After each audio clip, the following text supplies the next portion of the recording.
Go live, go live, go live in the country.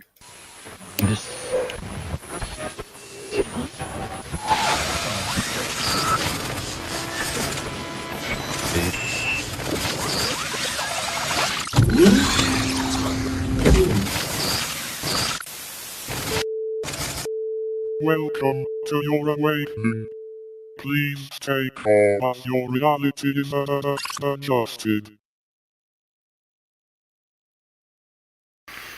Welcome, ladies and chest feeders. Good morning, global gulag. Are you ready to plug in on this road to nowhere? Stop sharing that one now. Thank you. Remove from studio.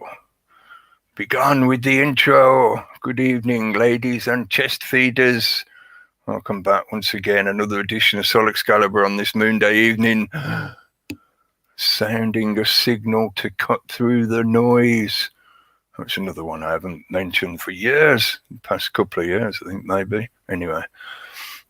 A quick hello in the chat room. I was just looking to check. Yes, the YouTube stream is going. Cool. Let me know in the chat if there's any problems. I might see it. It would probably more likely somebody else will prod me and say, hey, they're posting comments. Hello, Taz. Hope you're having a nice dinner. Join in when you want to, if you want to. Lynn Anderson, hello. Hope you've been doing lots of baking again. And Brad, 42948, hello. Hello, all you good people in the chat. Lots of Tatro, hello, mate. And I'm scrolling down. I sings the news. Every night I sings the news. Hello. And one must. Hello. Lowlands Pete, Snowlands Pete. Hello, mate. Thanks for sharing the memes and links and stuff. How rate CMB. Hello.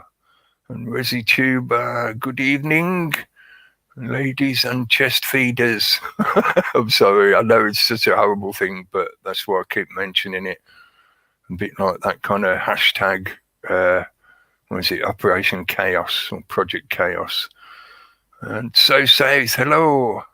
And Dinny Carr, hello from the woods.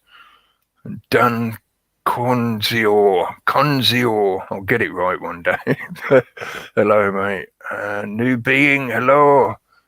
Hello from the crazy continent. And Sidefish, hello. And Faith Ferrer, hello. Right, that seems to be as far as the chat room's going so far. So hello to everybody who's joined in the chat room early. Thanks for joining in. I will try, like I say near enough every week, I'll try and pay some attention to the chat. I can't promise anything, but, you know, occasionally I might notice people posting things. And I'll try and remember to post the links to stuff we're talking about and sharing and whatever. Yeah, I hope you've been having an interesting weekend. It's been steady progress here in the INGSOC, the English socialism, as it was sort of defined in Orwell's 1984. INGSOC has well and truly risen now, getting more and more reports and evidence of the judiciary acting well beyond their remit and their lawful powers. We'll mention some of that later as we go. There's been quite a few because there's been protests in various places. So people have been getting into trouble with the police, the popo, the enforcers, whatever you want to call them. There's some really good memes as well connected to all this that have been shared recently. But yeah, I'll come back to that. This week, this episode, why we put Fragments of Fear in the subtitle, Fragments of Fear. I want to give a shout out to Dr. Rock. I sent him an invite, but he can't always make it on a Monday. So, just in case people are wondering, it's not an easy night for him to get connected on a Monday, so he might not be able to make it. But Go and check out his show on posttruthworld.net. He broadcasts his show every Thursday night, as well as him doing music shows as well. And there's a music on Saturday, and Tony does music shows on there as well. And they're building it up steadily. Ocelli as well, I think, does a regular show. But yeah, go and check it out. It's building up steadily, as these good things do. But on his last broadcast on Thursday night, they were talking about primarily about mushrooms and soil and the wild wilderness of the natural world, and maybe helping us reconnect back to that genuinely wild world, you know, not the formulated monocropping of big agribusiness. We're talking about genuine wild places and the food and the bounty of the wilderness that can be found if you know what to look for. And they were concentrating mainly on mycelium, mushrooms, fungi, that kind of thing. But of course, there's a lot more to the conversation than just talking about mushrooms.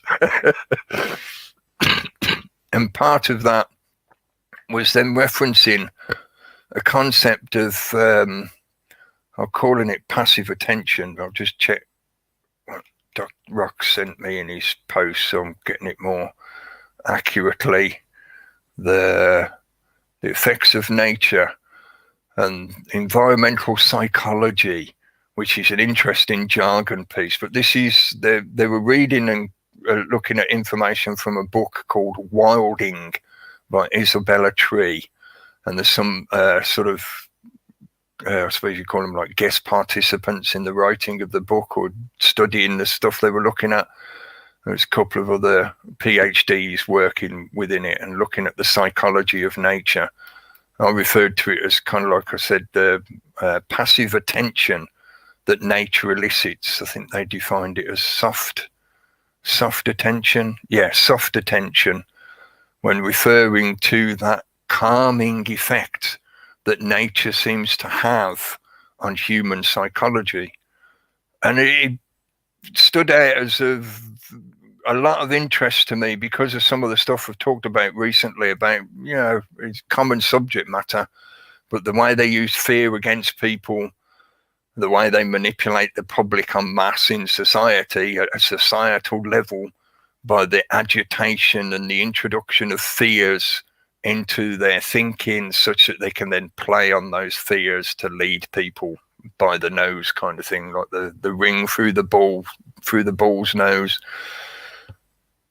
And just the concept of that soft attention, passive attention, and how, as we've often talked about, you know, go out into nature. If you're finding all this stuff, all the information that's coming out about what's happening in the world at the moment, all the legislation they're trying to introduce, all the propaganda bullshit that they're throwing after you day after day after day about all the shit that's happened over this year, and you need some respite from that. You need some cleansing from that. Go out into nature, experience nature, get into some green spaces, or even, you know, get your feet muddy, get into a swampy area, get a bit into brown spaces, kind of thing, in a good natural way, you know. But that element of how I've described it many times as nature is like a washing machine, you know, the merging of your energy into a less polluted natural space. In other words, less encroached, I suppose, is a better way of saying it, rather than polluted. It's not necessarily pollution. It's just that often pollution comes along with the encroachment of people into the natural space. You know, getting out into those areas where you're not surrounded by urbanization and technology and EMF smog and all that kind of stuff. And you'll find it can help you calm all that agitation that has been created by those very societal systems that we construct to impose upon ourselves. And I say it in that fashion because when it comes down to it, that is the power that holds that pyramid up. The pyramid only stands up because of that bottom foundational layer. So all those people at the bottom of the pyramid are intrinsic to the pyramid staying upright. So if the people at the bottom suddenly change their mind, so we've had enough of this system, and start going a different direction, that whole pyramid comes down. And that's a lot of what's been happening over this year plus now. And always reminding people that this is not a new thing that's happening. It's been planned for a long time. There's loads of agendas intertwined into this. And in recent weeks, we're now starting to see the steering towards the green agenda, which is, all part and parcel of that whole long-term generational agenda that they've been working on. It's now called Agenda 2030 and includes Agenda 21. Previously included things like Codex Alimentarius, which was all about removing your access to natural herbs and plants and the beneficial elements of nature that you could have claimed for yourself prior to the introduction of that legislation. That legislation was all about controlling public access to the natural pharmacopoeia of the world around us. You weren't allowed to do that anymore. No, you're not allowed to do that anymore. Even at the industrial scale, they're not allowed to include many of the natural ingredients that they used to. It all has to be replaced with synthetic versions, created in a lab, grown in a lab, brewed up in a lab, like Billy Bob Gates' new favorite. He's going to serve you a poo steak with his poo water because you're going to buy the synthetic burgers, the synthetic meat now. Where's he going to be growing it, and what's he going to be growing it out of? Most people think it's going to be bugs, insects, but there's a lot of other stuff they can use as well. They can reprocess your fecal matter, and eventually it may very well lead towards that favorite color, soylent green. Why waste all that good protein? We keep burying people and burning them. What a waste of protein. At some point, they're going to start raising that proposition. When you've detached people from themselves, from their bodily connection, mind, body, spirit, it's not just one thing, it's all three working together to give you this experience of what we call reality. And they have been systematically for many generations now working towards inserting an illusion of separation and then widening that wedge until you end up with people who feel so disaffected, so disassociated, so detached from their real physical existence that when you tell them, oh, your body's not needed anymore, we can just plug you into a virtual system, you can live in the Google gulag for the rest of eternity. They're like, oh yeah, just throw my body away. Actually, let's just reprocess it, because otherwise it'd be a waste of protein, wouldn't it? You can turn me into a biomass shake to feed to my neighbor. But before all that, Cookie, they have to take all your money off you first. So the economic, for the green agenda, the taxes that are going to, go up. Mm-hmm. They're already telling you now. Be prepared. Yeah, the budget is coming. Yeah. Budget day is coming. Budget day is coming. Sorry. Only that is it. I don't know how many billion we said. Was it 300 billion of furlough money has to be? They've been steadily selling off your future, selling off your children's future, because that is in effect what they've been doing. When all of a sudden all this money just came out of nowhere. It's like, oh, COVID crisis, what are we going to do? Oh, well, here's some money, have some more money, you have some money, and you have some money, everybody can have money. Way. What's that going to do to the economic system when nobody's going out to work? They're not producing stuff, they're not buying and selling stuff except in those big mega corporate mail order system.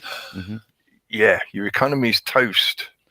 And the future has been sold off already by them creating that money to hand out to be the stopgap furlough coverage that they've been doing for this year. Yeah. That's got to be paid back at some point. We talked about this last year, and when they started doing it. But they'd rather focus on Lady Gaga's dogs getting kidnapped or something, I shouldn't laugh. It's not.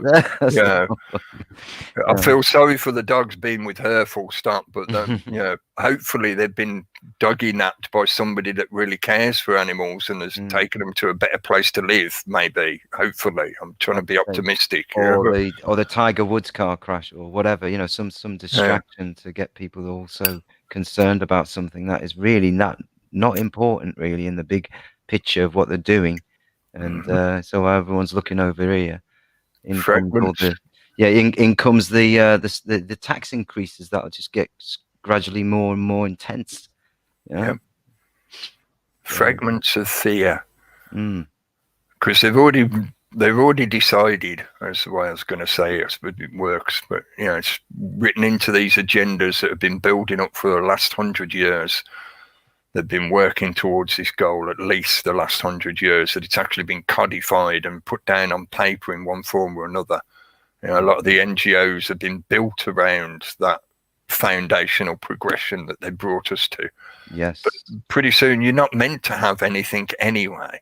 There's not meant to be an economy as we commonly understand it. The general comprehension of when they use the word economy, what does it mean? There's not supposed to be any of that shit anymore. But there's still supposed to be super rich billionaires. That's that's not on. That's like they're the new neo-feudal lords. Mm. I noticed YouTube keeps recommending a video to me of some guy that was recently on one of the major news platforms, I think Al Jazeera, and he's talking about how we're now living in an age of neo-feudalism. I was saying that years ago, mate. Yeah. How many years ago? Probably 3, 4, 5 years ago. I was talking about how this new environment they're leading us into is a neo-feudal federalist system, a global federation that operates in the same fashion as the old feudalistic systems used to. Yeah. You have a liege lord who's basically like your brand leader. So Microsoft, Billy Bob Gates is a brand leader for the corporatist structure. He's a neo-feudal lord, and he has dictated that on his serfdom, you will live in this fashion. So you will be required to eat synthetic burgers and get injected every month and have swabs shoved up your bum and all this kind of stuff that's coming, yeah? Oh. And now the passports seem more than likely as well. Thanks to Snowland's showing some of the links. I was just thinking on a bit of a positive note about the passport thing. I mean, because it's business, what airline wants to turn down money, to travel with them? Who wants to, turn away good customers who are paying, They'll have a good excuse to charge more as well. Well, exactly. And if you're prepared to pay it, then, but if you're not and they see a drop in business and they're not doing so well, I think it will just, we'll see what happens. Because people have to. Even the NHS apparently only so many have taken up the vaccine themselves anyway, working there. So half of them lot are saying, no, I'm not having it. Mention this. I was going to mention this later, but I sort of might end up leapfrogging a little bit. But I watched some of the stuff around Peter Hitchens. And he had his jab, didn't he? I know. And I've mentioned him a few times over the course of the year because he has put out some decent articles. He's raised some good questions and talking points. Drawing you in, you say. But exactly, and not being unaware of that potentiality that he was there deliberately as a controlled opposition, as a vent. As a steam valve. It's the way I normally describe people like that. Mm-hmm. But now, this week, he announced that he had the vaccine injection. And earlier today, I said the vaccine injection because it's not really a vaccine anyway. Watched earlier today, they put up a video of him talking on talk radio. Had been, they regularly have him on to speak. And watched him sort of trying to give an excuse about why he did it. And he was referencing, I think UK column guys mentioned this today on his Twitter feed, because I don't do Twigger or whatever, so I don't see all these posts on Twigger. But he made reference to how, when there was a poll published in one of the papers, the poll said 80% of people were in favour of having the vaccine passports. So he felt it was so inevitable and he was so desperate to visit his relatives abroad that he had the vaccine. Yeah. And then he's using that as his excuse after he spent months and months and months working his way towards, because obviously he's been going through his own denial process of realizing of what's being done around us in society. Yeah. Yeah. So constantly this, chasing their own tail of arguing about whether what's been done is good or not, whether the lockdowns were worthwhile or not. All these kind of useless questions that have been bounced backwards and forwards for the last fucking year. Yeah. But he did all that, and in the background, kind of like a subtle undertone to his output for the last year has been the realization that you are involved in a psychological war between those people that call themselves your government or your governance, the bureaucrats, the neo-feudal lords who think they rule the world in one way or another, even if it's just a tiny little patch of the world, that's their authority. These people are at war with everybody else. I know that sounds harsh, and for many people they think it's too dark and doom-mongering and all that shit. That is the reality. It is not a conventional war. It's not shooting at each other in the streets and that kind of shit. It's psychological war. It's societal war. It's economic war. It's eugenics war. Mind, body, spirit. As health. They care about your health, your welfare. It's not. It's fucking eugenics disguised, right? Yeah. So he's been aware of that, and like I say, it's been a sort of subtle undertone in all the stuff he's been outputting. And then he comes up and he goes, "Oh well, I saw a poll in a newspaper that said 80% of people think it's a good idea, so I give up." It's like, hang on a minute, mate. What the fuck? You think that in a war, people who go off to war, you think when they're out there and they're on a front line somewhere and they're sat there thinking, "Oh, well, my bum's a bit itchy while I'm sat in this trench, so I give up. I'm not going to bother fighting anymore to protect all the things that I value in life. No, I'll fucking give up because I miss my mum. I want to be able to go and visit my mum." That's the technique they used a lot, and we talk about it over the years. that fusing out of people, and that then, oh well, I'll just go and have it there. I used to follow that guy. I thought he was great, and now he's. Where did he lead you? Yeah, exactly. A bit like Russell Brand back in the day, with the old awakening back then, and leading you down to the ballot box to vote. Resistance is futile. Yes. So you see it all. The Pied Pipers coming along and leading the merry dance for quite a while, and something like this happens and reveals them for what they truly are, so see that as a positive. So I never really liked the guy much anyway. I always thought some of his stuff he made sense, but I didn't ever really, there's always something about him. It's just the way he would scorn at others with his face, and he'd have this sort of look, and you think, oh, I don't really, your energy's a bit iffy, man. And it's proven so. As not someone's just pointed out in the chat, flipped back to statism. Yeah, he's scared, and he goes with who pays his wages. He bends the knee. He does what he's told. I think he's allowed a certain off the leash, a bit like Adam Curtis and these types who are let so far off, but they won't go the full.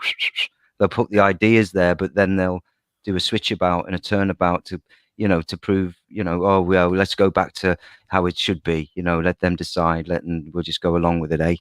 And that's how they do these little psychological, like say, exercises on the general public through the media and through people like him who've been around for a long, long time.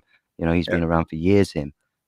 This is why I thought it was highly appropriate to mention this involved in what I was thinking about after listening to Dr. Rock's show, and then talking about that kind of soft attention, passive attention, and the fragmentation that can occur that causes people to become fearful. Right? The fragmentation is that introduction of chaos. Yes. When the mind begins to go, hang on a minute, what was that over there? Was that a something in the underbrush? Did I see a creature stalking me? And it's that call to attention that the conscious mind does. And that situation around him and this whole debacle now of like how he's been talking, he never said he was an anti-vaxxer, so I think people have got to be accurate in what they were accusing him of, if any, accusing him of anything. It's more just sort of like complaining about the usual kind of bullshit of somebody talking the talk, and then when it comes to it they just like, oh fuck it, I'll give up. So you twisted my arm, so I'll give up now. So hang on, mate, you're in a war. You shouldn't. You should be like the Black Knight. You don't give up even when they've chopped all your arms and legs off. You still like, come on, I'll headbutt you. I love you. Yeah. That's a war. But you're viewing it as, oh no, I just want my pleasures back, please. Yeah, and that being it, and they do the psychological job on you, because that's a big pull for people, isn't it? Like, they want to see their family. They don't want to have all the aggro of not being able to get the return to order, which is why it had me thinking that concept, that the fragmentation. Fragment, the word itself includes some of the clues in the etymology. And mental, it's referring to the mind. The frag is to break something up, to split it to pieces, to fragment it. So when they're talking about fragmenting things, this is why I thought fragments of fear. Some of the information that Dr. Rock and Synchro was talking about, referencing from that book, and talking about their own general experiences of how when they're in the natural world, they feel more connected, they feel more at peace with themselves, and they feel more themselves. They're not. Remember, we've often talked about that concept of how they try to externalize everything about you. They draw it out of you so that then they can insert a middleman or an illusion of separation, etc. That fragmentation effect. I do think it's highly likely that Peter Hitchens was allowed to be a vent, allowed to be a steam valve. Yeah, exactly. To keep the can bouncing down the road. I've complained about this a few times recently. They're still debating questions that were brought up at the beginning of last year. In January 2020, in February 2020, some of us were starting to point at these questions. They're still talking about them now.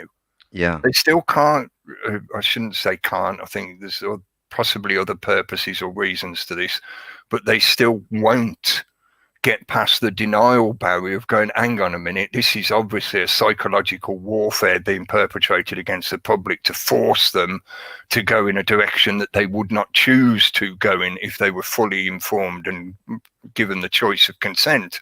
No, they can't do it. They just keep talking around the same points. And constantly reiterating things like, well, we're not anti-vaccine, but so why do you even need to say that? The fact that you are saying it is giving authority to the system and its claims. Does that, that hopefully makes sense to people. When you make that kind of submission caveat or submission, it is a submission. It's an acquiescence. You are taking part of your argument and you're sublimating it to acquiesce to their premise. Their premise is that vaccines are good for you, full stop, no questions allowed. So when somebody goes, oh, well, yeah, but I'm not anti-vaccine, it's like, well, why do you even feel a need to say that?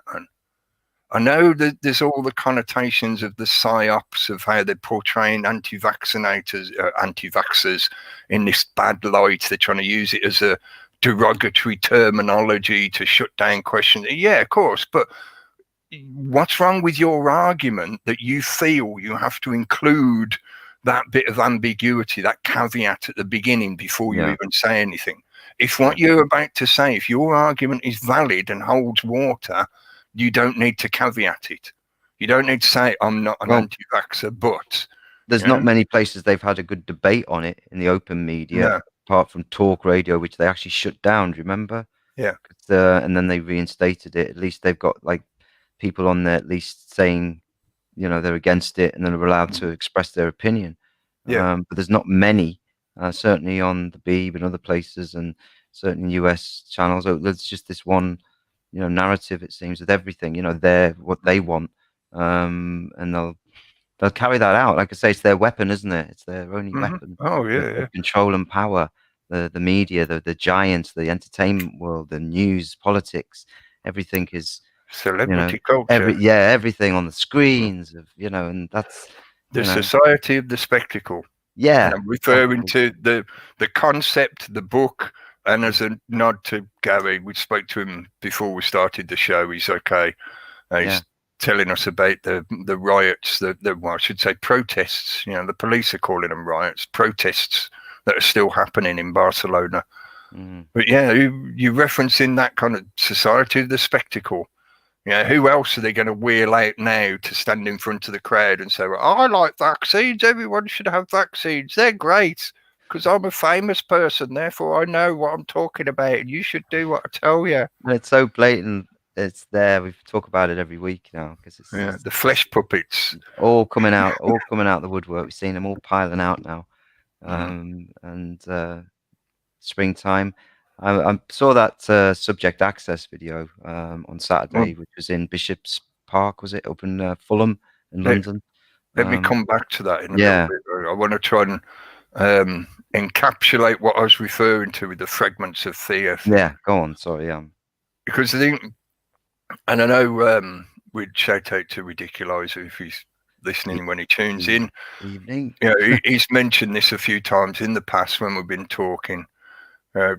Consciousness, or what we understand as consciousness, what we comprehend as the definition that we call consciousness, that word consciousness, can also be defined as pattern recognition.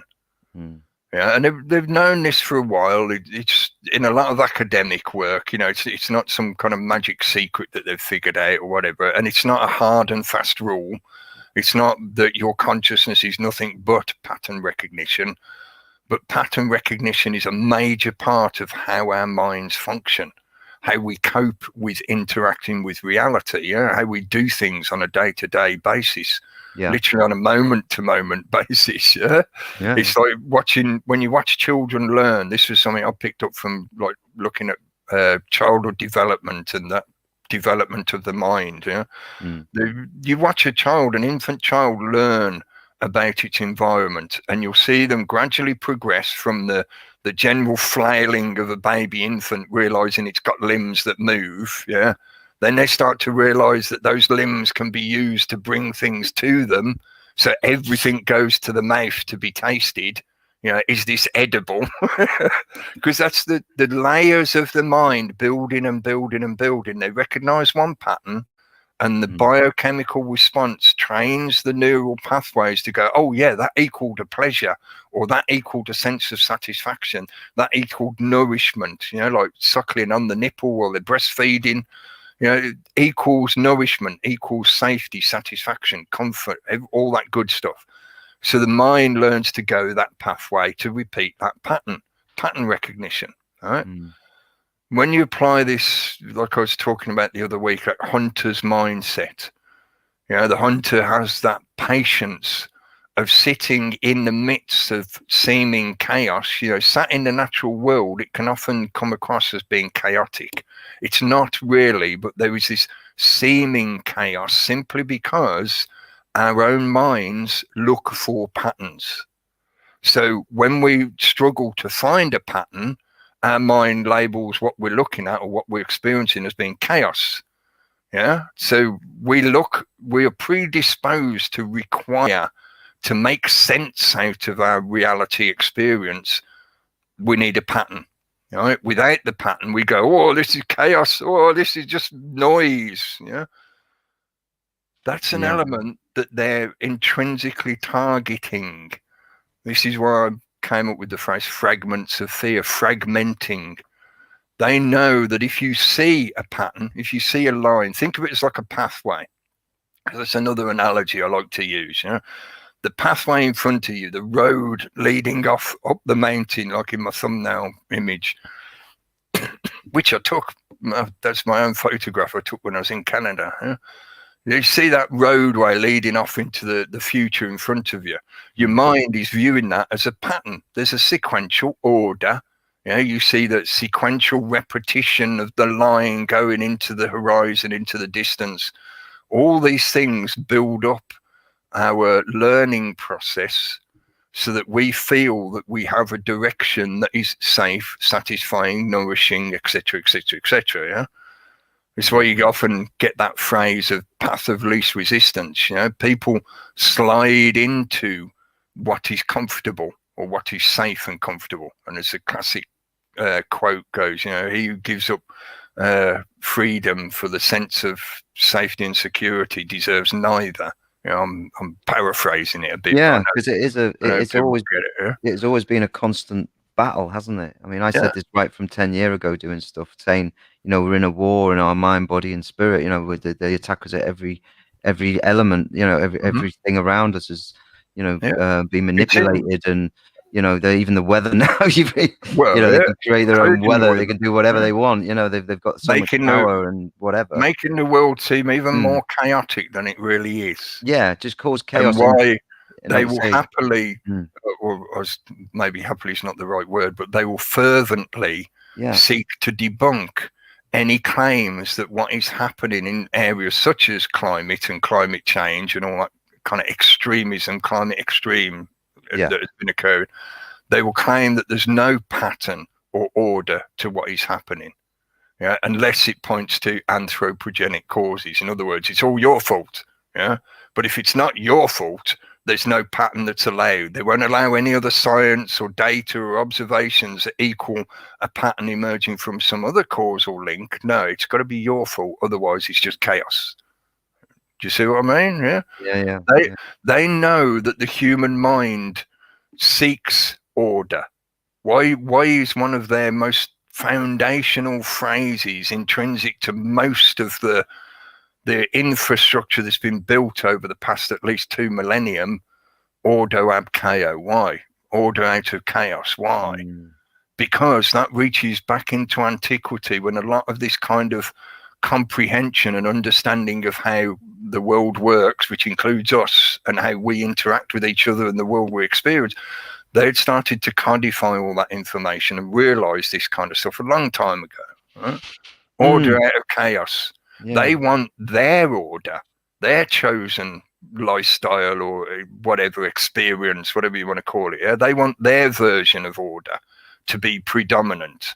Yeah. So unless you're following what they want, they'll make everything you see and experience seem like chaos. Why?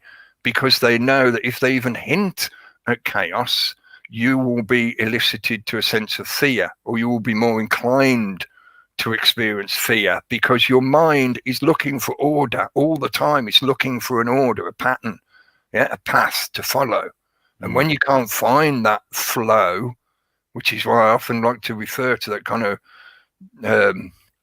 analogy of referring to the water. The water is the energy. The quantum energy field is the water. And where that flows, that plasma flow, our own energy is inclined to follow those flows. We have our own flow. So our own natural organic progression wants to go whatever direction we're choosing that suits our sense of self and risk and gain and pleasure and whatever else. They want us to go a different particular direction. So they know that if they make it seem like, if you go that direction, it's all going to be chaotic. It's all going to be, chaos and destruction, or a word that they commonly like to bastardize, anarchy. Yeah. Why do they call it that? Why do they bastardize the definition in that way? Because it's not their chosen order. An anarchist doesn't want disorder. An anarchist doesn't seek to live in chaos. The difference is an anarchist wants to choose their own order, their own pathway, not be subjected to somebody else's demands and dictats and etc. etc. Yeah, whatever. That's a separate conversation about anarchy. Yeah? But my point being, why do they target that particular element? Because they know that for most people, their experience of dealing with chaos in general, in whatever form, is limited. They have created a nice, comfortable paddock for the majority of us to live in. So for the majority of us, our experience of a chaotic environment is not that great, not that major part of our life. Maybe you have a somewhat chaotic lifestyle. Maybe your family's a bit chaotic and you feel like every day's chaos because the kids are running everywhere screaming. That's not really chaos. Yeah, you still got a roof over your head. You've still got food in your cupboards, hopefully. I'm describing what most people would consider normal life. Of course, there's people out there that are not in that kind of situation, but this is what I'm trying to point at. They've created a nice, comfortable environment. We have created. We have built it. We have built a nice, comfortable environment when these people come along, they just prod that sense of chaos. This links into the same kind of propaganda psychology that they've used for a long time now with things like the war of terrorism. Yeah. These are all deliberate leverage points that they're affecting in people's psychology. And when I was listening to Dr. Rock and Synchro talk about that kind of soft attention, passive attention in the natural world, and it had me considering the kind of societal constructs, things that are metaphysical. They don't necessarily have a physical existence. They're a conceptual existence, but that concept guides our actions in the real world. So we build things based on that concept. Therefore, it's metaphysical. Yeah, it affects the physical realm, even though it itself is not actually physical. Like pure mathematics, it's not physical, but it can affect physical world. We look for those kind of patterns in our lives that we've integrated through the way we have, in a shared environment, we have constructed these societies with the influence of those people trying to create their order out of the chaos that they fucking create. And it got me thinking that kind of, how in general do people deal with anxiety about chaos? You get into the concepts of the rise of monarchies and feudalism, and then political science, political systems and governance and blah, blah. The building of societies. Why did we create societies? To fight that seeming chaos of the natural world where there's dangers and predators that could kill you, etc., etc. In a modern sense, in a contemporary sense, referring to things like psychological therapy, how do you deal with that sense of chaos? Most of the time when somebody, if they've got an actual psychosis or some kind of mental health problem like schizophrenia, not all forms of schizophrenia can have this kind of effect, just to put that caveat in there. But for many people, when they have an outburst or an episode, it's because they're feeling inundated with overstimulation.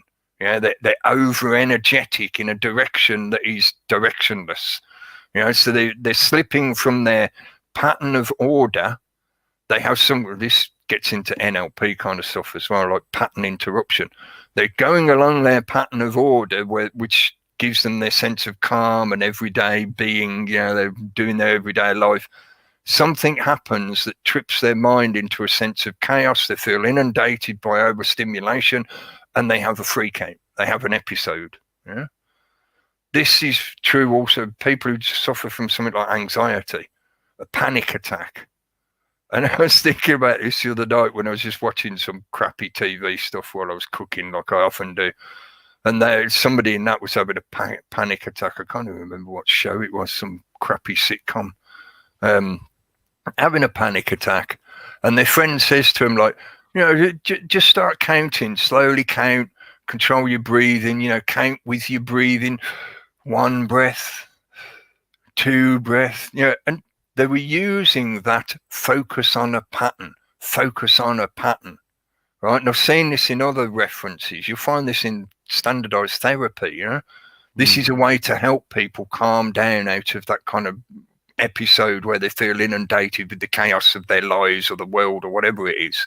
What do? You get them to focus on something, usually in their environment, in the now, or you get them to count, or you get them to breathe, something that gives them a very simple and clear pattern to focus on, to draw their mind back into a pathway of order, to join back onto a flow of energy, because they've just been shattered, they've been fragmented by this tweaking of a fear of a mortal threat, potentially. Almost every fear resolves down to the fear of death in one way or another. This fragmentation, the natural world doesn't suffer from the implied chaos of the societal bullshit that we impose onto it. There's a lot to be said about the arrogance of mankind, the arrogance of humans, to think that they can force the natural world to fit their chosen order And when the natural world says, no, this is the way things are, you try to straighten that river and, I'll just flood everywhere and go around your canal system because I'm the natural world. It's a fuck you and your order. I do what I say. The nature does what the nature says it does. Yeah. I'm being a little bit silly with the concept, but hopefully you get what I mean. Yeah. Whenever mankind tries too hard to force nature to do what they want, nature proves itself to be the ultimate arbiter of its own order. You know, that nature works this way. You can try and pretend it doesn't, but that don't matter. That's just you pretending. It's your feelings that are getting hurt because you can't accept that nature goes this direction. Right? Yeah. I know that can sound a bit deterministic, but as I've said many times over the years, the external world is deterministic. It's your internal world that you have the sovereignty of free will. That's how we interact and change this deterministic world. That's how we can steer reality. You know, I don't believe in fate, but I do believe in destiny because we create destiny. Yeah. And that it's important to go back to yourself.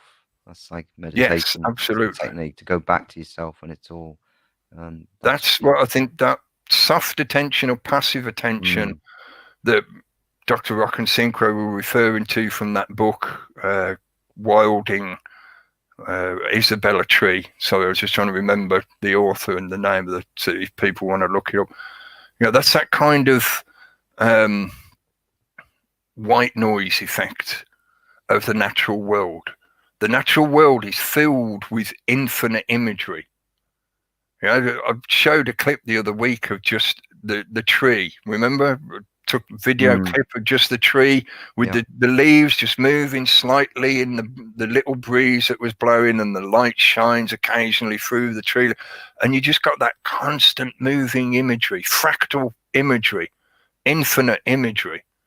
Right? That there's something about that white noise effect of the natural world that calms the mind's demand to see a pattern. Right, to see a straight line, because I'm not sure exactly where the foundation of that comes from, because I think it requires certain other elements, such as knowing yourself in the same way as like I tried to describe with the hunter's mindset. You know, if you haven't got the ability to sit patiently and wait for a few hours, how are you going to get food on the table at the end of the day? You know, so that the hunter's own biochemical process helps train his mind to appreciate that patience, that there is actually a survival purpose to them being able to just sit quietly and be with themselves and not need constant noise and distractions of an external societal stimulus, you know, society of the spectacle. It's like seeing it for real, isn't it? Or do you enjoy seeing it for real, beauty in nature, or do you enjoy seeing it on a screen? Yeah. I mean, there's much better resolution in the real world. Exactly. Yeah, that's what I'm saying. But it's that sort of drive that they put into people. It's interesting you said about the straight lines and needing like if you live in a city, you know, everything's sort of blocks and, you know, straight lines and tall buildings, and this kind of like image, this sort of like you say, making these kind of connections, you know. Well, it's interesting as well if you look into things about city planning and architecture. Yeah, and I'm thinking as well, because of the thumbnail, you know, the background image we've got at the moment and what the thumbnail references, etc. You know, the National Socialists learned about this kind of stuff, and they became quite, what's the word for it, skilled. They became quite able at learning to build architecturally in a way that would influence people psychologically. I was thinking that because that's how people get addicted to living in a city or a city environment, and they don't like the tunnel vision. Yeah, because you just see it as, oh, I couldn't live there, or is this is too disconnected because everything feels comfortable here. It's too curvy. It's too messy. It's too random. Element of chaos. Yeah. This is what I said earlier. You know, even though I'll admit, you know, because it's our participation that helps build the shared environment that we live in, Therefore, it would not be accurate to say that they did this, because they didn't actually build it. They just influenced the rest of us to build it, right? Yeah. But they have purposefully steered the growth of society in a direction where we've ended up living in a very artificial environment, such that it has affected our conscious mind and our subconscious. It has affected our mind such that people get stuck in that I can only stay in the pattern I recognize. Anything outside of that pattern automatically triggers me like a shot from a gun. It indicates chaos, and that chaos is an instant trigger that sends me into a psychosis. The modern sort of emanation of this is the meme around the Karen caricature. Somebody who has a freak out and starts having a rant and a shout at everyone around them because something has introduced an element of chaos into their environment and it's frightened them. That's where their anger, and I know, please don't forget that Karen meme is a whole stereotype that's derogatory deliberately, but as a stereotype, it acts as an exemplar of some of the things that are and I'm not saying this to be nasty, I mean this in a very metaphorical sense. It is the emanation, it is the outpouring of the pus of that wound on the human psyche, on the psyche of mankind. We get those kind of stereotypical, archetypal personality types. Where are those personality types from history? Maybe you could go back to like the Victorian age when they used to put women in institutions because they were considered hysterical. Were they the Victorian Karens, or were they just people who were looking at the shit that was happening in the world around them and going, what the fuck is this shit? So, oh, you're hysterical, love. You questioned the patriarchy. To prison with you. And put a metal gag over them. Have you seen them that they used to put on the hysterical women? Yeah. But they were definitely masks of the worst kind. But yes, architecture and the environments we live in, and this is why I've spent however long now banging on about EMS smog and the unseen architecture around us, that affects us either subliminally in a psychological sense, like a lot of the symbology that we often talk about, the sacred architecture that's been hidden in the city landscape, such that most people aren't even aware that it's there. It's subliminally influencing their thinking and their experience of reality and each other, as well as just the outright manipulation of the environment, such that it affects the way people think. Living in cities is completely and utterly artificial. It has to be sustained.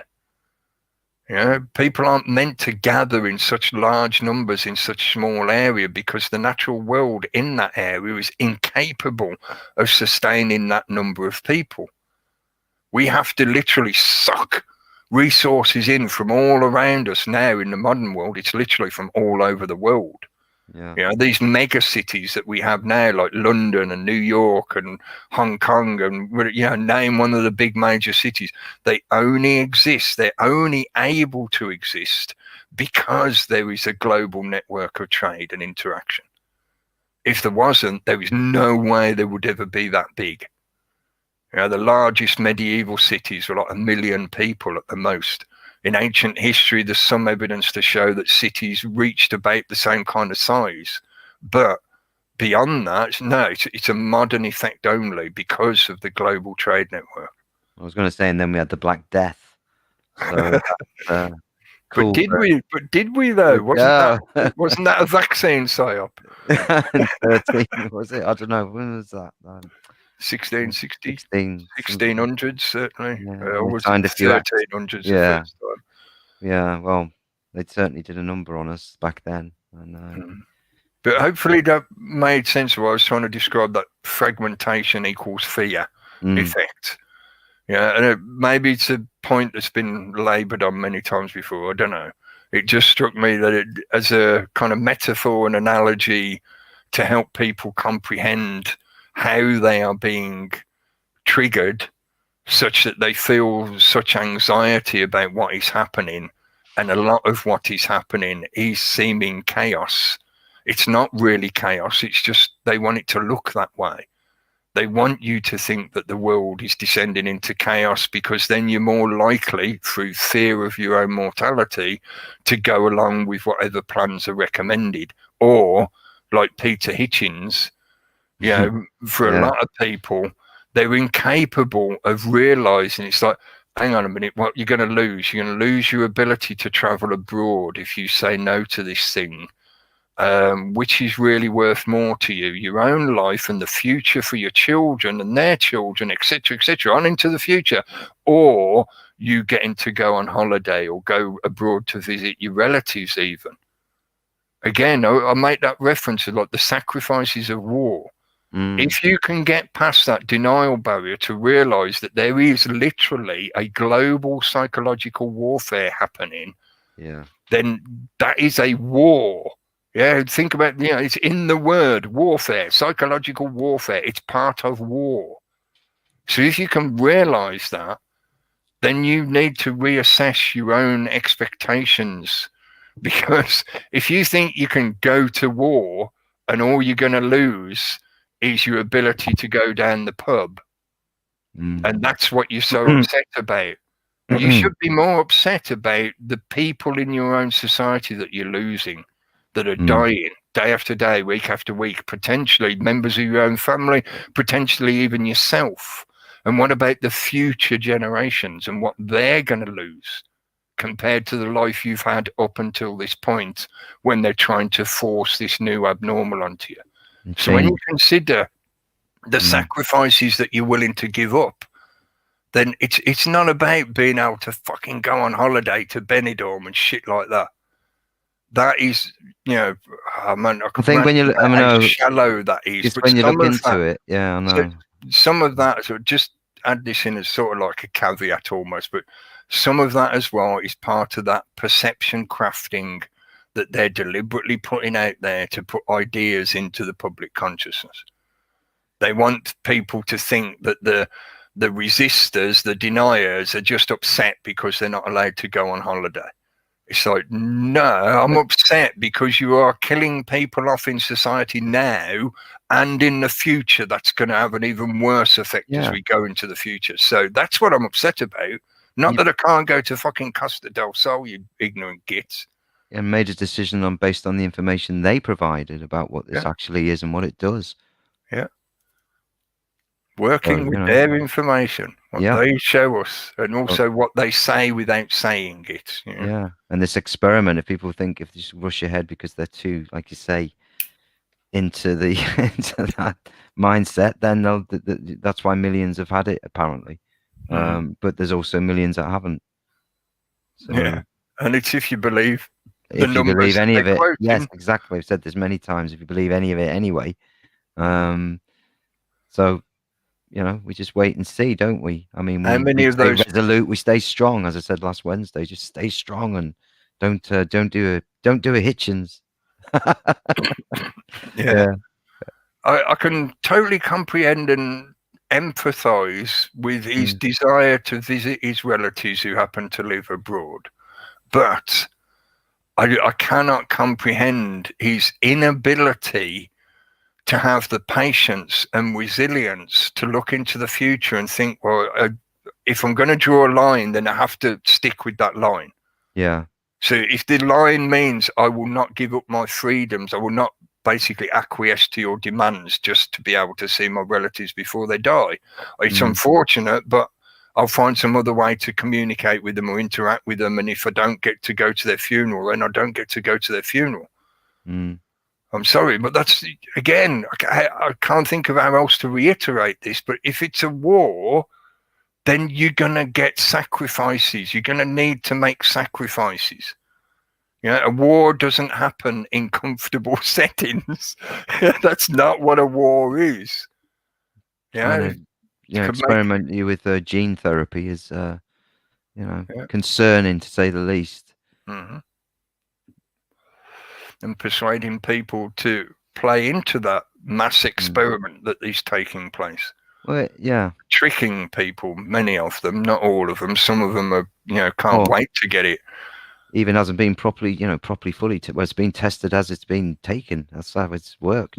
Yeah, the test results are being accumulated now as we speak. Yeah. Are you going to be one of the people that suffers anaphylaxis? Or maybe you're just going to develop symptoms a couple of weeks after and then die in the hospital.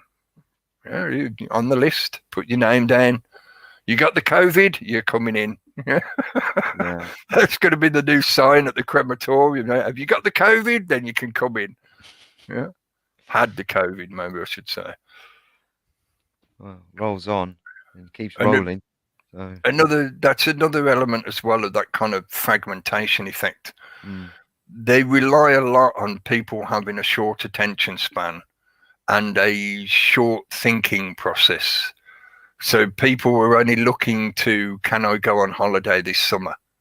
Yeah. They're not looking 10 years into the future of, oh, well, actually, if I agree with all the shit that they're doing now so that I can go on holiday this summer, that means they're going to have the justification in the future to force injections on all my children every month for them to be allowed to get their food parcel. Potentially, that's where we could end up at very quickly. If they're talking about no jab, no job, they're very soon going to start floating the idea of no jab, no benefits, like they did in Australia. And if you're somebody who's on benefits where you are so far on the breadline that you have to go to a food bank to get food parcels, then guaranteed that will include no jab, no food parcels. So because you want to go on holiday this summer, your children are going to be injected with shit knows what, that you can't sue them for if anything goes wrong, just so you can get enough food to eat at the food bank. How far ahead are you thinking? Yeah, this is why I say the government, the governance, they're not really the government, but you know what I mean. Yeah. The people spouting this shit, like Bojo and whatever, they rely on the majority of the people being in short-term thinking, short-term perception. It's like, oh, how will this affect me next week? How will this affect me next year? Fuck the people of the future. Fuck my own children. How will it affect me now? Can I go down the pub? Can I get pissed in the pub again? Oh, yeah. Fuck whether the kids in the future are going to even exist because the eugenics program has persuaded everybody to chop their genitals off and all start calling themselves wardrobes. This week I identify as a wardrobe. Fuck that. I want to be able to go on holiday this year. Fuck the people of the future. They can cease to exist for all I care as long as I can go to the Costa del Sol this year. Or poison your water. Get you some Billy Bob Gates water, some of his poo water. Fresh. Remember, was it Nestle or Coca-Cola who were just literally selling tap water in bottles? Nestle. Was it Nestle? Yeah. They were caught doing it and fined a huge amount. But the fact that they were doing it in the first place just goes to show how corrupt they are, and all these other corps. They siphon water. This is in Canada. I'm not sure if this ever actually resulted in them getting a fine or something. I think it might have done. But they were just taking water straight out of a lake, which they claimed they'd bought. The government had sold them the rights to this water. And they were just sucking all the water out of it, bottling it up, and then selling it off around the globe. So you might as well stick a bucket outside your window when it rains and then pour it into little bottles, stick Nestle on it and sell it for £5 a pop. Well, they were having bad press back then because I think their CEO was quoted as saying that water wasn't a human right. We were allowed to sell it, and you have to buy it if you want to drink. Yep. I mean, how evil is that back? I mean, that's years ago. Yeah, that's corporatism. Yeah, I mean, these are the types of people who head up these big organizations. And don't think that that's not on the shelf anymore. That's part of the kind of Agenda 2030 process. It may not be, in that future, if they ever get it that far, because, this is on the proviso that they keep successfully persuading people to march in that direction. But if they get it that far, then, like I was talking about earlier, there won't be an economy as we understand that concept now. So there won't be money. So you won't be buying your water, but there will be a cost that is involved in your life in somehow, like a social credit cost or a carbon tax cost, something that will mean you will be in effect rationed for water, because you will only be able to purchase a certain amount per week.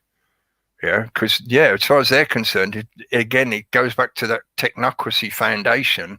They view this whole thing as a mechanism, as a machine. Yeah. So that means every part of it is actionable. Every part of it is a resource. They know people need water. It's a resource for existence. Therefore, it should be managed in the same way as every other resource. They don't sell you food for free, do they? Well, it's a contradiction. It's an oxymoron. They don't sell you it for free. I think you know what I mean. I know what you mean, but I was thinking of fracking as well. They're trying to poison the water, the groundwater, and pollute rivers, and with all this horrible toxic stuff they were doing, and that all was put on hold. I'm glad you mentioned that, because it's a good opportunity to mention the death of Ian Crane. Yeah, because he was the fracking man. Yes, really. Over the last few years, he was like one of the main people talking about the fracking situation in the UK, and it's highly appropriate to mention him at the moment with that, because despite whatever people may think, they may think he was whatever. I've heard all the different theories about anyone and everyone. Everyone's a shield, baby. That's the truth. But he was the proponent for many subjects, but primarily fracking in recent years. And he put a lot of information out there, and he put a lot of energy into various campaigns and concerns that people had, that he would bring to the attention of the viewers, the readers, etc. And yes, I've said this many times about him over the years, even though I've followed his work for years, etc. He is a marketeer. He's one of those people. I call them marketeers. Basically, they're in this genre of information because they earn money doing it. They earn their living by writing books, selling videos, putting on conventions, giving speeches for which they're paid for, etc., etc. They earn their living doing it. And, it teeters on the edge of exploitation for a lot of them. Some of them are blatantly just snake oil bullshit, just trying to sell you whatever, scare the shit out of you so they can sell you a bucket of dried food, that kind of shit. I don't think he was like that, but he was definitely well cued in on the business angle of this whole demographic. He would regularly put on conventions every year. They had the AV, the Alternative View Convention, which was not cheap at all. And I listened to Thomas Sheridan talking about this, the death of Ian Crane over the weekend, and he said it this way before. It's part of why I can't say I really agree with everything he says at all. But he put it across with the attitude of, well, you got a good deal in the sense of it was a top quality hotel that they held the conventions at. You get a good meal, you get a good environment, you get to see and meet and listen to lots of speakers giving presentations, etc. So it's a corporate convention. And both Ian Crane and Thomas Sheridan come from corporate backgrounds. Neither of them denied it. They've spoken about it over the years. But the point is, that's the kind of environment that they were used to in that business world. You charge a high price for these conventions because it then excludes the hoi polloi. It excludes the internet crazies, the stoners, as Sheridan likes to refer to us as, they're just crazy stoners on the internet that watch conspiracy theories all day. The old hippies.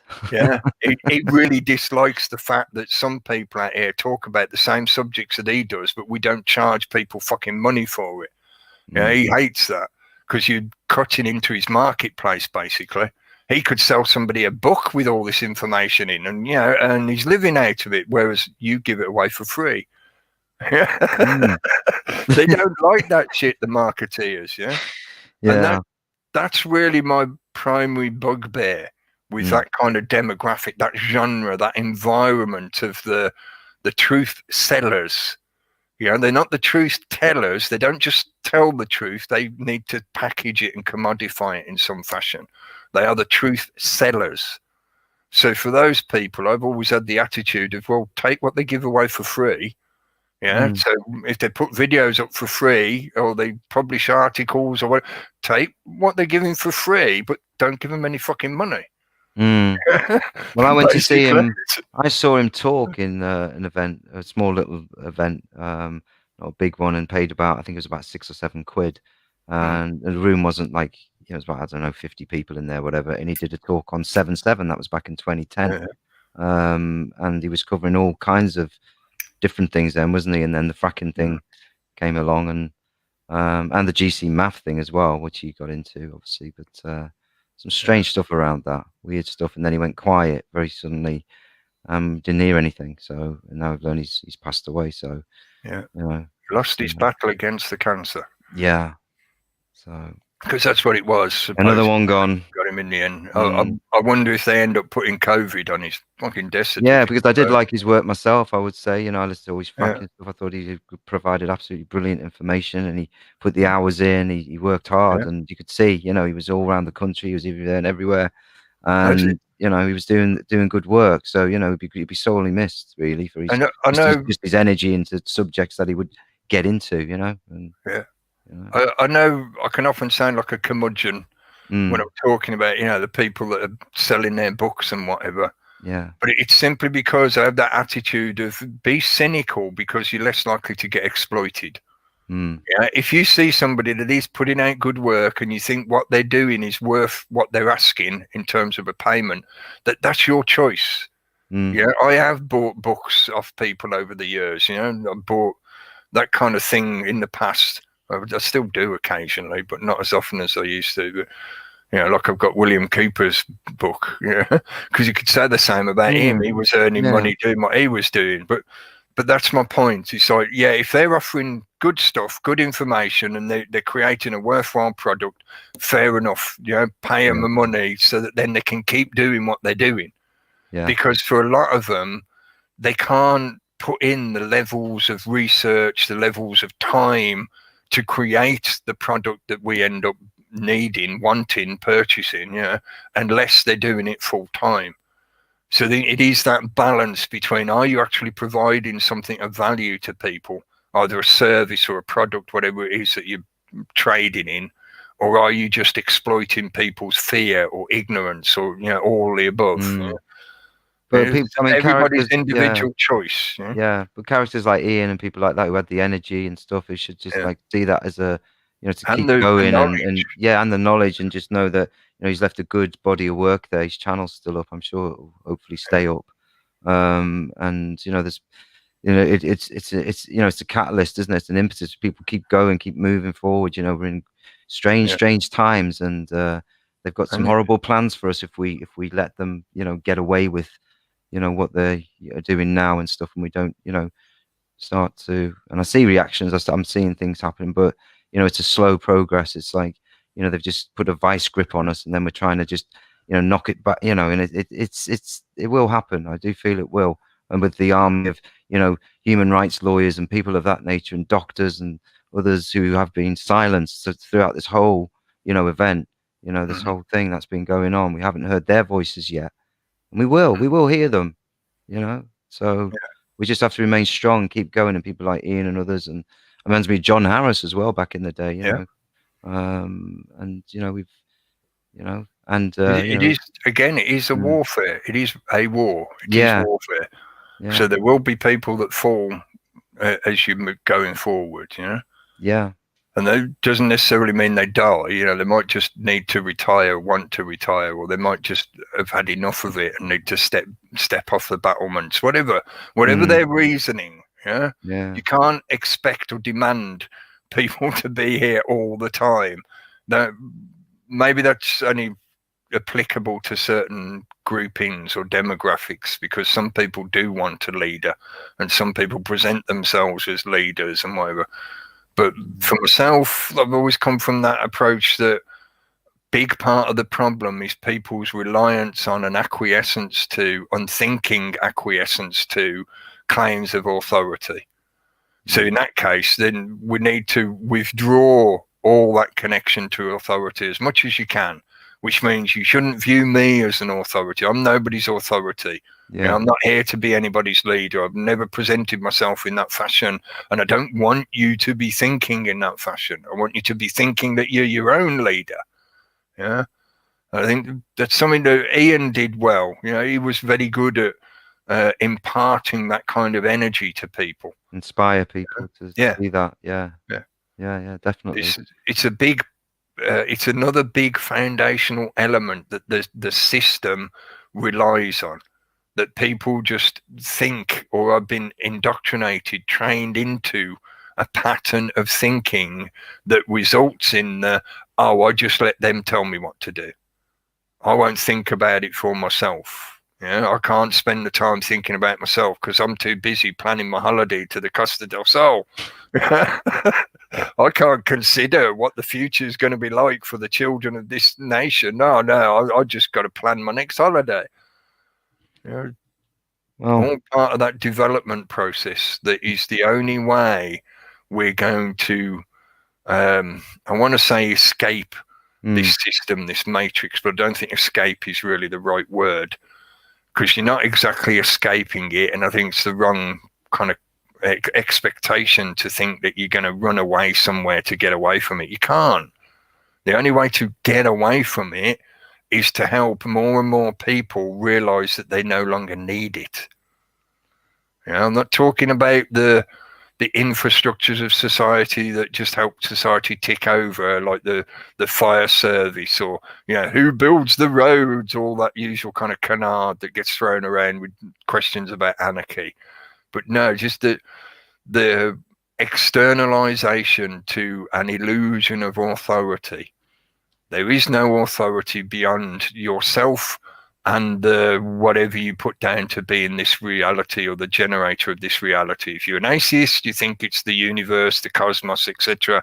If you're any other way inclined, you think there's some kind of divinity or being or energy or something, a creator. That's the only outside authority beyond yourself. That doesn't mean you should go around attacking each other or being horrible to each other, not at all.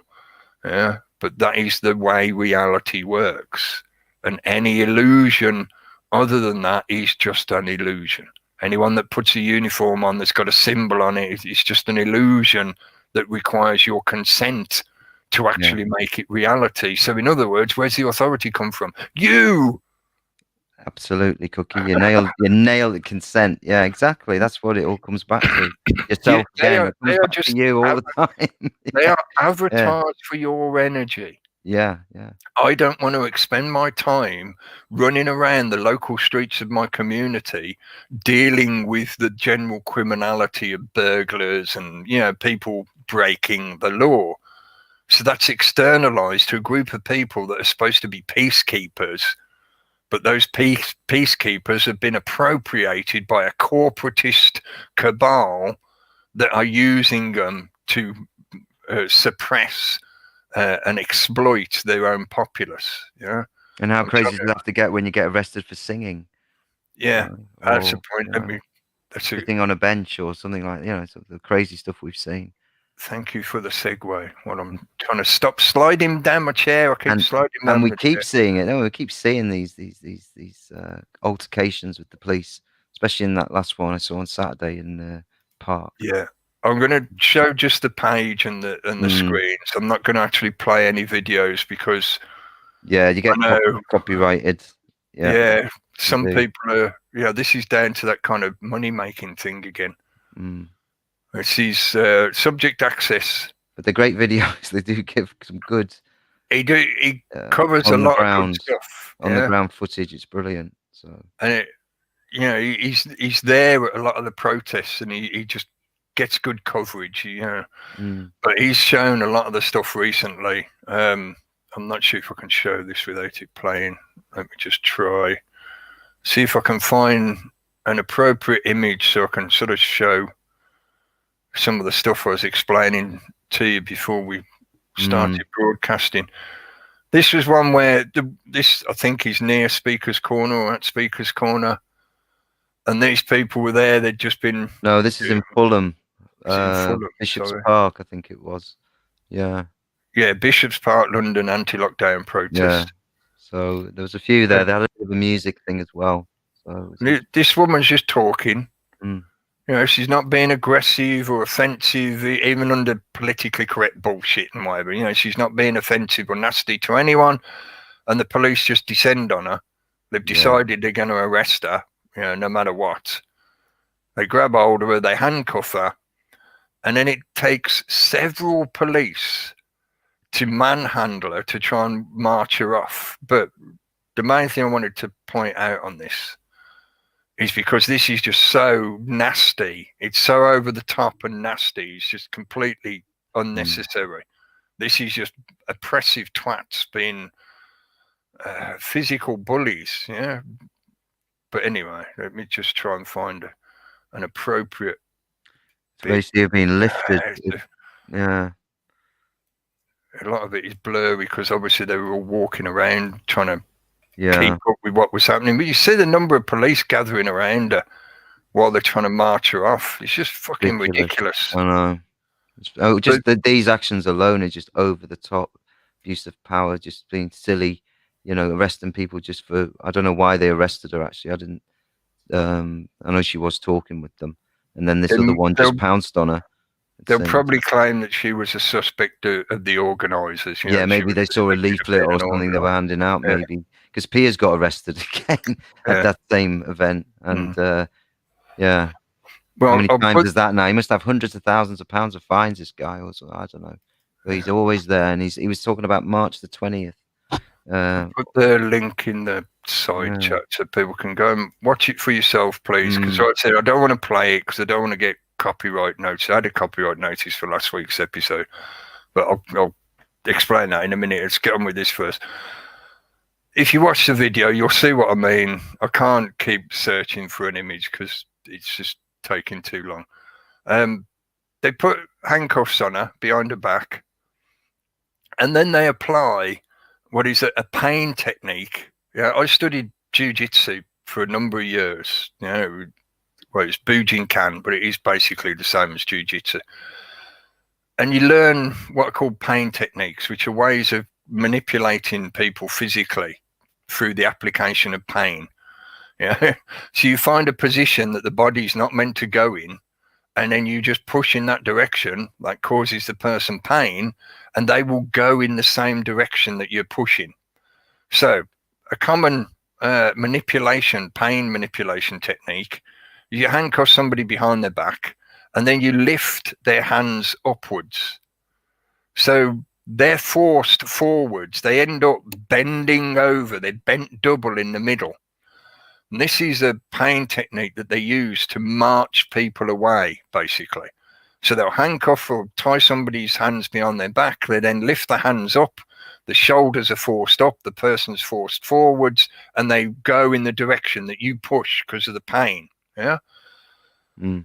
They do this to this woman. She starts walking along. You can clearly see, if you know anything about this kind of stuff, you can clearly see they're putting way too much pressure on her shoulders. They didn't need to do it that hard. They're doing it deliberately. She's stumbling forward. She's screaming in pain. She ends up stumbling over onto the floor. So rather than adjust the way they're holding her and literally physically pick her up, which they provably could have done because they end up physically carrying her anyway, instead of doing that, a female police behind her shoves an arm in her crotch and physically lifts her pelvis up. And the two who are on her arms don't change the way they're holding her. They don't change her position so that they're no longer applying that pain technique. They carry on holding her entire upper body weight by lifting her arms up. That potentially could have dislocated her shoulders. It may very well have done. It's certainly going to cause a damage. Yeah. and there's absolutely zero reason for it. There's a whole gaggle of police around her, and they are literally carrying her in a position that is a defined torture technique. It's like you're a major criminal being arrested. It's crazy now how it's like become. a paedophile. Yeah, like In the midst of abusing children, he was captured, and they'd march him off in handcuffs. Like I'd say, he could have been a she. This is somebody who was just talking to people in a park. It's the abuse of power, like I'm saying. It's gone so far now, and there must be those there going. Has to, there has to be some sense brought to this, because it's getting out. It's out of hand. It was out of hand months ago when they were having protests in central London, and they were going crazy then, weren't they? It is an intimidation tactic. Mm. Look at the sheer number of them. And this woman is screaming in pain. Yeah, and she was. Like I said, I studied martial arts for a number of years, 5+ years. So I can say I somewhat know what I'm talking about. If they had carried on applying that pressure in that fashion, they would have dislocated her shoulders at the least. For what reason? For what necessity? With all these around, what threat was she posing to them such that they had to do a physical harm to achieve compliance? No. No. Not at all. It was breaking coronavirus guidelines. Yeah. But something. This is about sending an intimidation message to all those people around. Look, we'll take this woman and cause her extreme pain and distress while we stand around with our battalion to protect what we're doing. This is like watching somebody being tortured in public. Yeah, and you can't see, and they make a wall around her, don't they? Yeah. They claim they're not preventing people from filming, but you can see them constantly like putting their hands in the way and standing in the way. And why make those kind of blatant lies when they're so clearly, obviously lies? That's the level of disrespect they have for the public. These people only have a job. These people in uniforms only have a job doing what they're doing because of all the rest of us. So if all the rest of us suddenly decide that these people are totally shit at their job because they torture people in public, they're going to be out of a job soon in one way or another. Or in court. So how are they helping? Yeah. How are they helping either themselves or the society they're part of? They're not. Yeah. They're just following orders. I see one there who was just literally, covered in. I'm not saying anything against tattoos, but it just looked like those, it just didn't look like a cop. It looked like a bouncer. But tattoos are fashionable now, so but that may be there. See, this WPC's got a hand in a crotch, holding a body weight up at the back, and see where her hands are. Yeah, yeah. There is literally no need for that at all. They are manhandling, physically carrying her. They should have changed their position and put their arms under her armpits like you would do with somebody who's ill, or can't hold their own body weight up. If you work in care industries, you know what I mean. You put your arm under their armpit and you hold their body weight up from the shoulders, which is a more natural position, which means it's highly unlikely to cause physical damage. It might hurt a bit because of the strain of the weight of their own body, but you won't damage them. Whereas holding her like this, they could have literally dislocated her shoulders at the least. Zero requirement. All about intimidation. Now, this is the level they're taking it to because, and this is why, like I keep reminding people, this is why I'm optimistic. The tyranny becomes more and more obvious as it is losing. They are losing. So therefore, they have to become more oppressive. Unfortunately, this is the process it goes through. Schopenhauer described it. Truth goes through 3 stages. First is ridiculed, then it is violently opposed, then it is accepted as self-evident. Gandhi described it as first they laugh at you, then they attack you, then you win. That is what we're witnessing happening. Yeah. We've had the last year where they've just been ridiculing people primarily, Oh, you're a denier, you're a conspiracy theorist, you're a right-wing crazy person, whatever. They've lost that now. Now they're in the process of physical intimidation, which means, unfortunately, you're going to see people getting hurt. If you go to one of these protests, you might experience that kind of thing, unfortunately. But know at least that when they resort to this kind of action, they're losing. This is the actions of a dictatorship losing its claims to authority, such that they end up just like a gang leader. The gang leader can't think of any other way of intimidating the rest of the gang members to keep following him as leader, so he has to cause physical damage to somebody to show how powerful he is. This is the sadness of their authoritarian mindset. Doesn't matter how they try to pretend that it's something else, it always ends up resolving to the stick. I've got a couple of memes I want to share that Peter Snowland shared earlier. I'll dig them up while we're chatting. But it's just the level it's getting to. It's so shocking. It's so you can't believe it's got that bad. Check his channel out for yourself, folks. Go and look at it, have a look for yourself. I know some of it is kind of like what you could call riot porn. It's not really riot, but it's just the way the media presents it primarily. But he's showing how the tyranny is revealing itself time after time in those kind of situations. It's blatantly obvious that this is a tyranny because they have no argument left.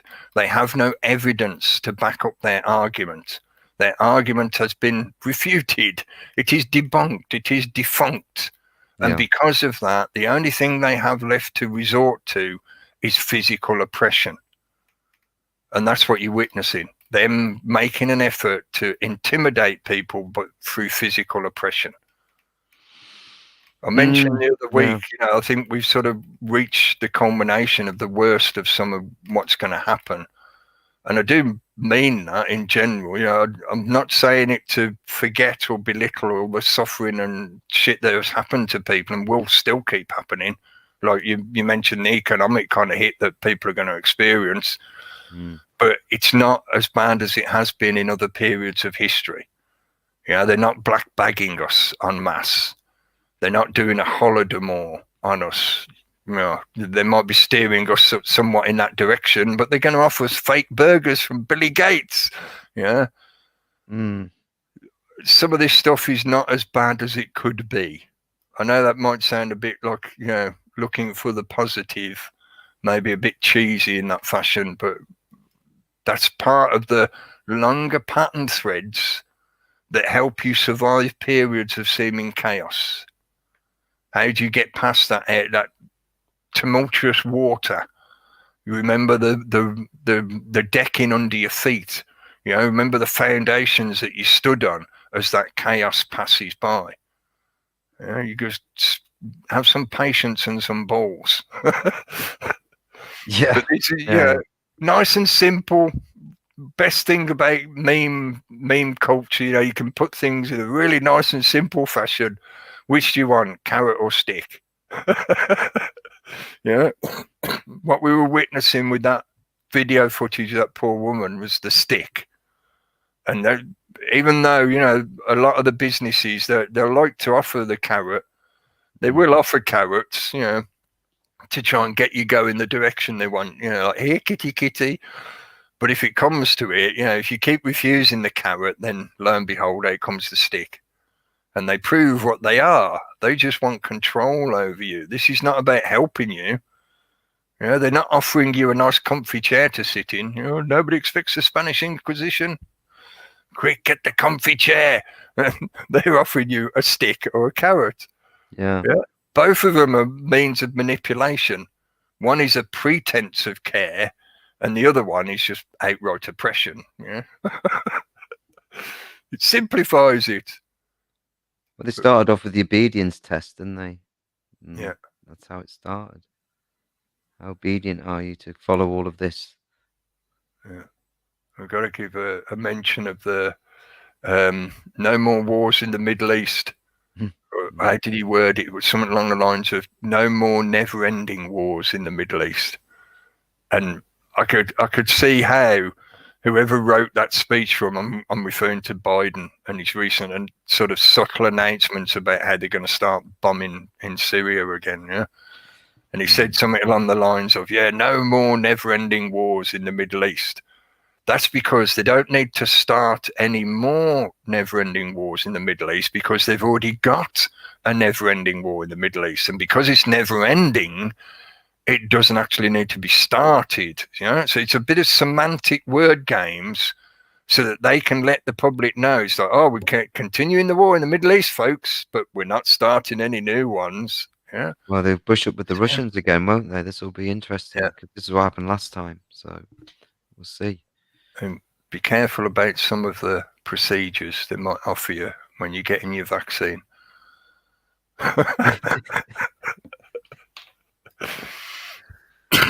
This may seem like a joke at the moment, and still, please remember satire and comedy is, a good way to diffuse the bullshit that they try to sell. You see, this is in Israel somewhere, yeah, because the other one's in Hebrew. The green path. In English, obviously, for the tourists, if there are any tourists or whatever. Now, I know there was another one. There's a few in here actually that are worth mentioning and showing. That one. This is from a protest recently in, I think, Tel Aviv. Yeah. And some of the people there, I mentioned this, was it Wednesday? I had a little rant about, to me, it just seems incomprehensible, inconceivable. How did the line go in Princess Bride? It's inconceivable. Yeah. That people in Israel didn't realize that what's being done to them is exactly the same as the Nazis did in Germany. Yeah, the passport is the yellow star. The yellow star leads or opens the door to the risk, to the potential of much worse. Obviously they're referring to their own history in the sense of people having the number tattooed on their arms and stuff like that. But as the Voltaire quote goes, those who can make you believe absurdities can make you commit atrocities.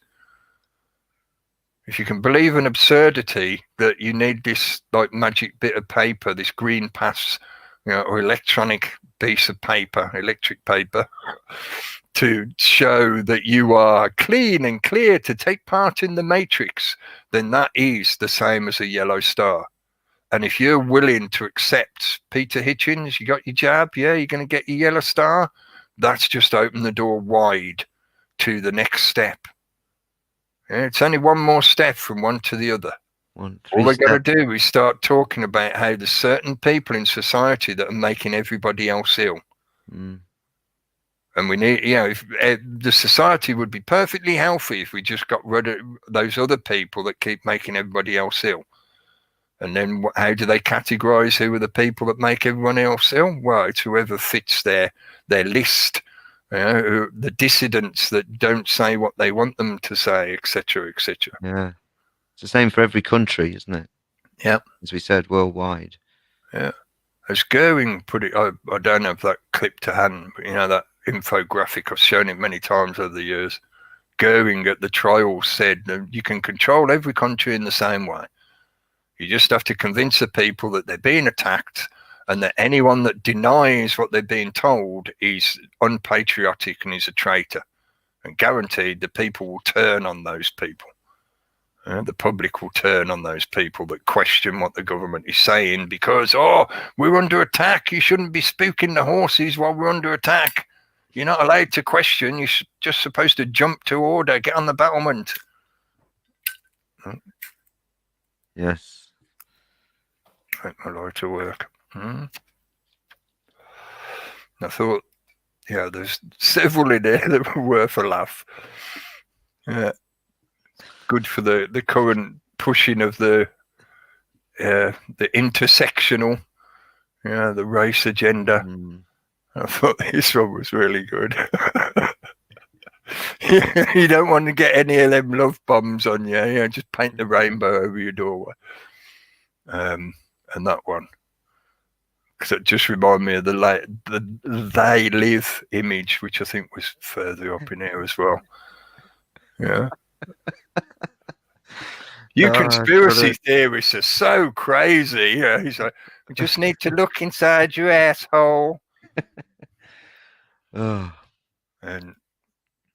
is this one. I was thinking about this over the weekend. It's strange. I've had a couple of premonitions or premonitory ideas over the weekend, because I was thinking of things like I do. You know, I'm keeping an eye on what's going on, and while I'm watching it, I'm thinking, oh yeah, I could talk about that on Monday. Oh yeah, that adds into that kind of idea, that thread, etc., etc.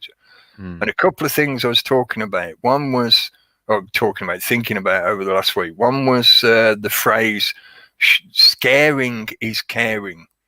So instead of sharing is caring, because I was thinking, you know, talking about how they're making people afraid, but claiming that they care for them, like Munchausen effect. Yeah. Yes. I got to scare you because I care about you, and the only way I can make you aware of the danger you're putting yourself in is by scaring you, by presenting that danger to you. Yeah. So it's like saying to somebody, "Be aware of getting poked in the eye." What do you mean? Why are you moving? It's like, be aware of people trying to poke you in the eye.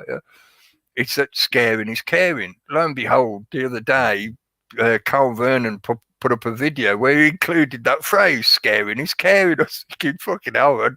I was thinking about that like 2 days ago.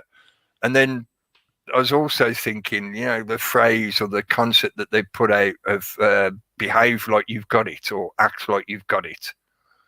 You know, in terms of social distancing and all that, like, you know, if people just pretend that they've already got the illness. And be paranoid all the fucking time, you mean. But they'll be doing what the government wants or recommends. Yeah, they'll be staying away from everyone and whatever. Keep away from me. Yeah, I've seen a bit of that when I've been out and about, to be honest with you. That has been noticed. Yeah. It was Tony that shared this one. And yeah, on this one, it's got common sense, act like you've got it, yeah? With a cultural meme reference to they live and all that good stuff, yeah? But I was thinking of coming up with a phrase of like, act like you're already living in it, in reference to the idea of the denial factor that a lot of people are stuck in, or the dissonance, and the kind of example that's been given to us by the Peter Hitchens and talk radio sort of progress over the year. They've been talking about the same questions that were asked a year ago, and it's just going on and on and on and on. Why? Because they won't, or they refuse to get over that denial hump of looking at this thing for what it is. And I was thinking, well, the government's telling people to act like you've already got it. What about if we tell people to act like you're already living in the technocratic dystopian future that they want you to be in? Well, that's if you do, you'll see the world in a slightly different patternation, in a similar fashion to they live, because that's the kind of thing that was in my head. Yeah, it's like if you got the glasses, you would see the pattern of that technocratic dictatorship. And did so you if see? You live like you're already there, the examples of what make it what it is will become more apparent to you. You know, they'll show themselves to you, kind of thing. And was it a few days ago the Queen said you must do your duty and you owe it to everybody? You get it? See that? Yeah, it was. I know somebody did share it. I'm not sure which room it was in. I'll check some of the others in a bit. But I mean, wow. She was on the front page, weren't she? Like, everyone's at it, Hitchens and the Queenie and all of them. Yeah, not demanding, but passively aggressively suggesting. Thanks to James for sharing this one. And every time I see this image, oh dear, yeah. All I hear in my head is Spandau. I think it was Spandau Ballet. What? True. I'm never gonna dance again. Guilty feet and got no rhythm. You know, because the saxophone part. That's Wham. Was it Wham or George Bloody Michael? Yeah, one of the two. I don't know. I thought it was Spandau Ballet. No, that was I swear that was George Michael. Yeah. Never Sorry. gonna dance again. Yeah. Guilty feet or something. I can't Yeah. remember the That's the title of one. it. Yeah. Awful. Yeah. But That one. it's just that the saxophone reprise in the song. Yeah, it's that section. It's just I Yeah. see her face, and I just hear it straight away in my head. It's like, I'm never gonna live again. Every day I'm stuck in my bubble. It's like a Yeah, toilet tent, isn't it? it is a toilet tent. Yeah, that's what it's. Yeah, that's all it is. Is some company has got, hey, we've got a Wow. stack load of them toilet tents in the warehouse. We could ship them off as COVID tents. Yeah, good idea. Well, good Yeah. luck. If it's And there what you is, want to do, it's like the ones we saw at the restaurants where they're in those little pods, yeah, in and a we've bubble. seen, yeah, a little bubble, and we've seen other, and yeah, And there is another one in one of the chat rooms that I want to show crazy stuff. because it perfectly demonstrates some of the points I was ranting about earlier.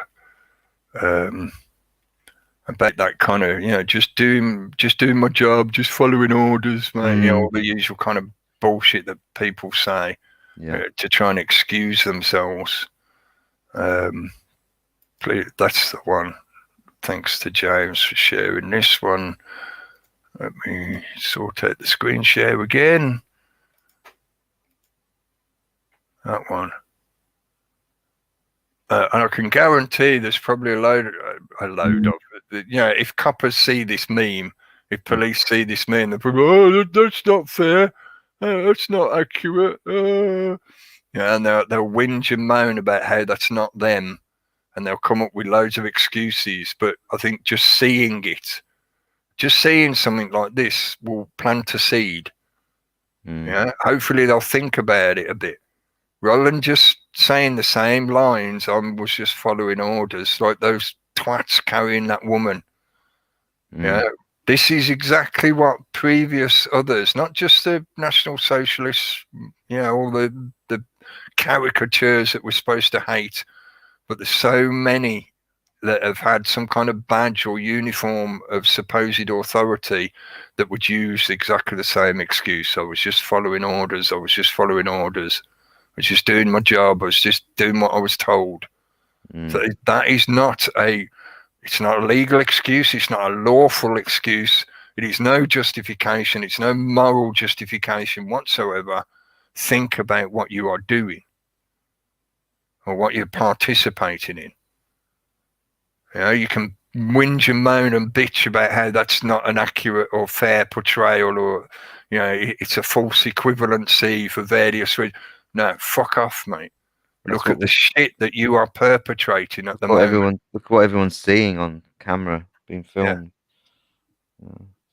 And when we was chatting with Gary earlier, and he mentioned about in some of the video footage that was on the subject access videos, you can make the argument that often the only reason those people get pounced on, or the people who most commonly get pounced on by the Rozzers, they're the ones that put up some kind of argument. They try to have some kind of conflict with the police, not necessarily physical, but verbal. They try to educate the policeman. So, oh, Mr. Policeman, let me tell you about the law. The law says, blah, blah, blah, blah, blah. They try to have some kind of debate or argument with the police.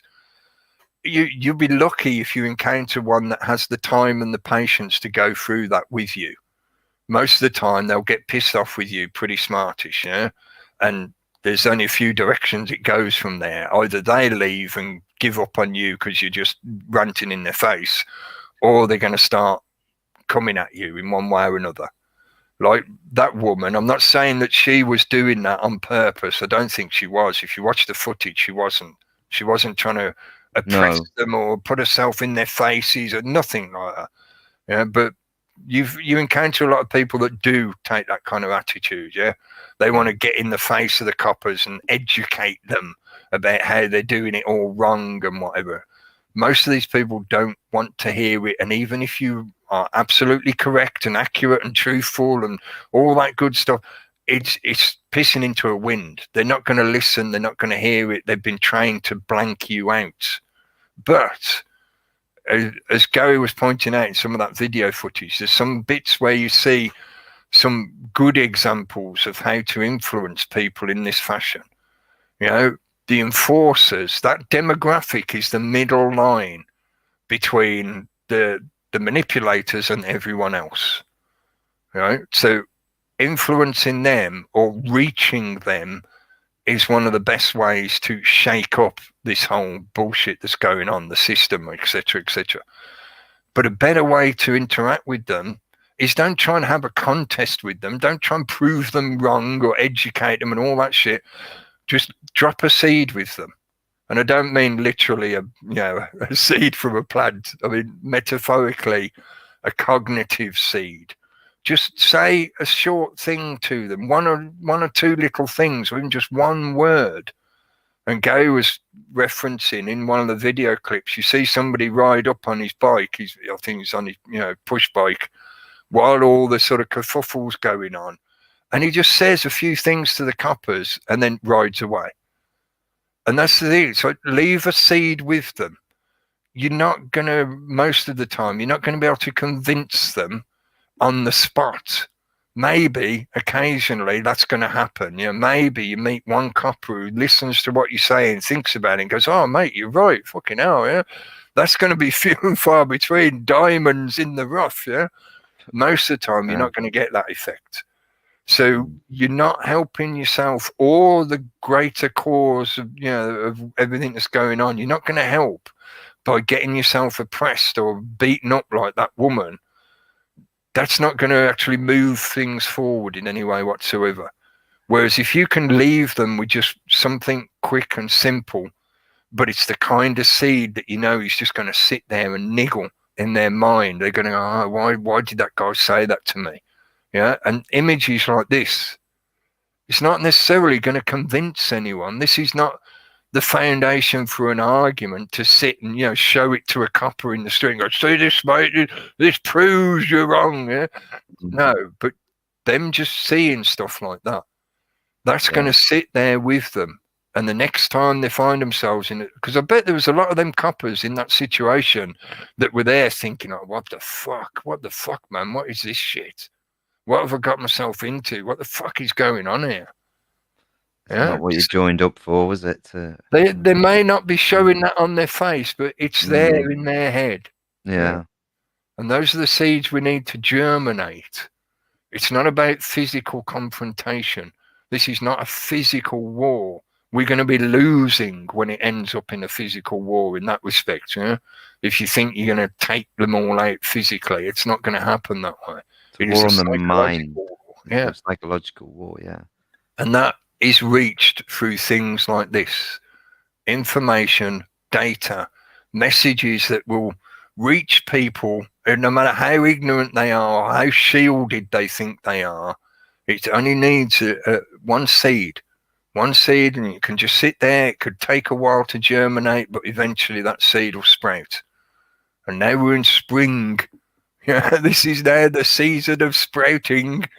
Yeah, I hope you're starting to connect all those threads and starting to see that spring of energy. Now, in one time in human history, when the group fighting to ban books and censor speech were the good guys. Yeah? When they start, things like the fact checkers, then we're verging into historical territory again. May not be this kind of uniform, they may not look like that. They look bright yellow fluorescent smiley faces. Yeah, smiley face fascism is still fascism. Corporatism, technocracy really is the way they're pushing it for, which is far more than just fascism. Fascism and communism combined into one massive tyrannical machine. No, thank you. I'm not interested in your cult. I said there's been a lot of good memes this week.